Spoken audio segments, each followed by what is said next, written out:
नमस्कार, आप सभी का स्वागत है। आज हम घनानंद का एक कवित पढ़ने जा रहे हैं। ये कवित हमारी पाठ्य पुस्तक अंतरा भाग 2 में संकलित है और इस कवित में कवि ने अपनी प्रेमिका सुजान की बेरुखी का वर्णन किया है।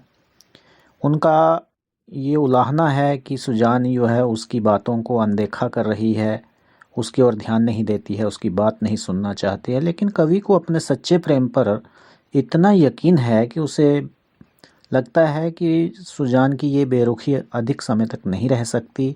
उसे कभी ना कभी उसकी बात को सुनना ही पड़ेगा। उसको उसकी ओर ध्यान जो है खींचने में कभी एक ना एक दिन कामयाब हो ही जाएगा। तो इसी सुंदर भाव को इस कवित में कवि ने वर्णित किया है। तो आइए हम पढ़ते हैं ये कविता। आनाकानी आरसी निहारिवो करोगे कोलो, कहामो चकित दशा त्यों दीठी डोली है। मौन हूँ सो देखे हो कि तेक पन पाली हो, जो कूक भरी मुक्ता बुलाई आप बोली है। जान घना नंद जो मोहि तुम्हें पैज परी, जानियोगे टेक टरे कौन धोम लोली है। रुई दिए रहोगे कहाँ लो बहरावे की, कब हूँ तो मेरी पुकार कान खोली है। ये ब्रजभाषा है। आइए हम शब्दों के अर्थ देखते हैं। आनाकानी करना, जैसे टाल मटोल करना। आरसी, सामान्य तौर पर आरसी का अर्थ हम दर्पण ले सकते हैं, शीशा ले सकते हैं, लेकिन ये विशेष तरह का दर्पण होता है जो स्त्रियां जो है अपनी अंगूठी में धारण करती हैं। निहारिवो का अर्थ है निहारते रहना, देखते रहना। कोलों में अर्थ है कब तक। कहा मो चकित दशा, मो चकित दशा मेरी व्यथित दशा। त्यों न दीठी डोली है, दीठी का अर्थ है दृष्टि, नजर। डाली है मतलब डोली है मतलब डालोगी। मौन हूँ, मौन का अर्थ है खामोश रहना। सो देखी हो कितेक पल, देखूंगा। कितेक पन, कब तक। पन पाली हो, पन का अर्थ है प्रण, प्रतिज्ञा। पाली हो का पालन करना। मौन होने का जो तूने प्रण रखा है, मैं देखता हूं कब तक पालन करती हो, ये भाव निकलेगा। कूक भरी मूकता बुलाए आप बोली है। कूक भरी मतलब गर्जन भरी, मूकता खामोशी। बुलाए बुलाएगी, आप बोली है स्वयं बोलना पड़ेगा। जान घनानंद जो मोहि तुम्हें पैज परी, जान सुजान के लिए प्रयुक्त शब्द है।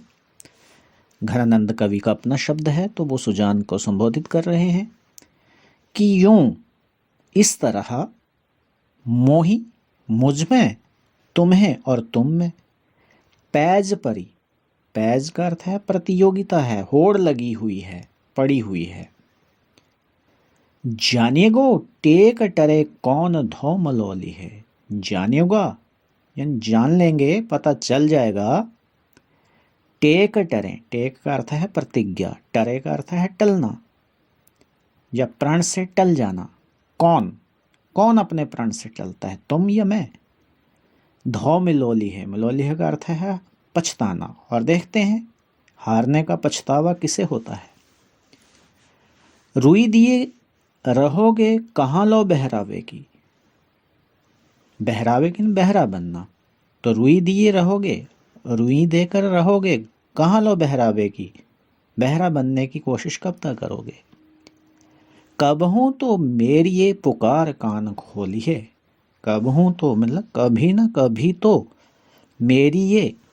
मेरी यह पुकार कान खोली है, कान अवश्य खोलेगी। तो ये थे शब्दों के अर्थ। आइए अब हम इसकी व्याख्या करते हैं। तो जैसा हमने परिचय में कहा था कि यहाँ घनानंद जो है अपनी प्रेमिका सुजान के साथ उलाहना प्रस्तुत कर रहे हैं, उपालंब दे रहे हैं। उनकी प्रेमिका सुजान उनसे रूठी हुई है, वह उनकी बात तक नहीं सुनती, उनकी चेहरे तक को नहीं निहारती। लेकिन कवि को लगता है कि ये सुजान का जो रवैया है ये बाहरी रवैया हो सकता है, उसका ऊपर ऊपर से ओढ़ा हुआ रवैया हो सकता है।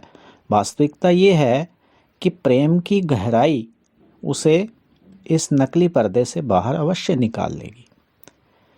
तो देखते हैं, कवि कहता है कि आनाकानी आरसी निहारवे करोगे को लोग। हे सुजान, मैं भी देखता हूँ कि तुम कब तक अपनी अंगूठी में बने हुए लगे हुए शीशे में निहारती रहोगी और मुझे ना देखने का बहाना करती रहोगी। अर्थात सुजान अपनी दृष्टि कवि की ओर नहीं रखना चाहती, नहीं डालना चाहती, और ज़बरदस्ती अपनी नज़रें अंगूठी में जड़े हुए दर्पण पर लगाए हुए है। और इस बात को कवि भली भांति समझता है कि ये एक बहाना है, और कवि उस भी कहता है कि मैं भी देखता हूँ कि कब तक तुम मुझे अनदेखा करती रहोगी और कब तक तुम इस दर्पण में निहारती रहोगी। मुझे पूरा यकीन है कि कभी ना कभी तो मेरी व्याकुल दशा पर तुम्हारी दृष्टि पड़ेगी ही पड़ेगी, क्योंकि तुम मुझे इस तरह से अनदेखा नहीं कर सकती। ना तुम मुझसे कोई बात करती हो, ये भी एक उपलम्ब है। खामोश रहती हो, ऐसे लगता है जैसे तुमने मौन रहने का प्रण पाल रखा है, मौन रहने की प्रतिज्ञा कर रखी है।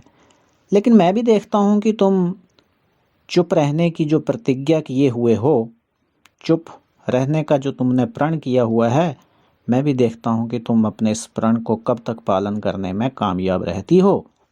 क्योंकि कवि को अपने प्रेम पर पूर्ण विश्वास है। उसे लगता है कि मैं शब्दों से नहीं, लेकिन मेरी खामोशी जब जोर से आवाज़ लगाएगी तो सुजान को बोलना ही पड़ेगा। सुजान उस आवाज़ को अनदेखा अनसुना नहीं कर सकती। यहाँ शब्दों में सौंदर्य है कि खामोशी भरी आवाज़, कूक भरी मूकता। खामोशी की जोरदार आवाज़ जब तुम्हें बुलाएगी तो तुम्हें बोलना ही पड़ेगा। कहने का भाव ये है कि मेरी खामोशी ही तुम्हें बोलने के लिए मजबूर कर देगी। जान घनानंद जो मोही तुम्हें पैज परी।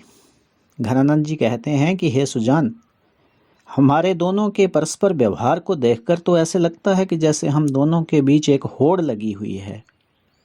और वो होड़ क्या है कि मुझे यकीन है कि तुम मुझे अनदेखा अनसुना नहीं कर सकती, और तुमने ये होड़ बना रखी है कि मैं देखूंगी नहीं, मैं इसकी बात सुनूंगी नहीं। तो ऐसे मान लो कि हम दोनों के व्यवहार में एक विरोधी होड़ लगी हुई है। अब देखना ये है कि कौन अपने प्रतिज्ञा पर, कौन अपने प्रण पर जो है अटल रहता है, और किसे अपने प्रण से हटना पड़ता है, टलना पड़ता है, और फिर किसे हार का मलाल झेलना पड़ता है। कवि को अपने प्रेम पर पूरा विश्वास है और उसे लगता है कि सुजान का ये जो व्यवहार है, ये उसका नकली व्यवहार है, बनावटी है, कृत्रिम है, इसमें असलियत नहीं है, और ये कृत्रिम आवरण जो है एक ना एक दिन सच्चे प्रेम के सामने अवश्य उतरेगा। इसलिए उसे लगता है कि देखते हैं कि कब तक हमारा ये टकराव जो है बना रहता है, और कौन अपने रास्ते से हटता है या कौन अपनी प्रतिज्ञा तोड़ता है और किसे मलाल होता है। इसी तरह से जो सुजान है वो कवि की बातों को सुनती भी नहीं है, अनसुना कर देती है। कवि को लगता है कि उसकी बातें ना सुनने के लिए सुजान ने अपने कानों में रुई दे रखी है और बहरे बनने की कोशिश कर रही है। लेकिन घनानंद जी कहते हैं कि ये जो अपने कानों में रुई डालकर बहरा बनने की तुम कोशिश कर रही हो, ये ज़्यादा देर तक चलने वाली नहीं है, क्योंकि जब मेरी पुकार तेरे हृदय तक जाएगी तो तुम्हारे कान स्वयं खुल जाएंगे। क्योंकि दिल की पुकार जब दिल तक जाएगी तो कानों के पर्दे भले ही रुई से तुम बंद किए रखो, लेकिन वो सुनने से टल नहीं सकेंगे, उन्हें सुनना ही पड़ेगा। तो यहाँ कवि ने अपने प्रेम की स्वाभाविकता और एक निष्ठा का वर्णन किया है, और उसे लगता है कि उसका प्रेम इतना सच्चा, इतना सीधा है और इतना गंभीर है कि उसे अनदेखा करना संभव ही नहीं है। आँखों से कानों से, मुख से तो तुम कवि को अनदेखा अनसुना कर सकते हो, लेकिन दिल की बात जब दिल तक जाएगी तो उसे अनदेखा करना, अनसुना करना संभव ही नहीं है। और कवि को अपने इसी प्रेम पर जो है विश्वास है। तो ये था इसका एक सामान्य सा भाव जो इस कवित्व में कवि ने व्यक्त किया है। तो आइए हम इसका थोड़ा सा काव्य सौंदर्य देख लेते हैं।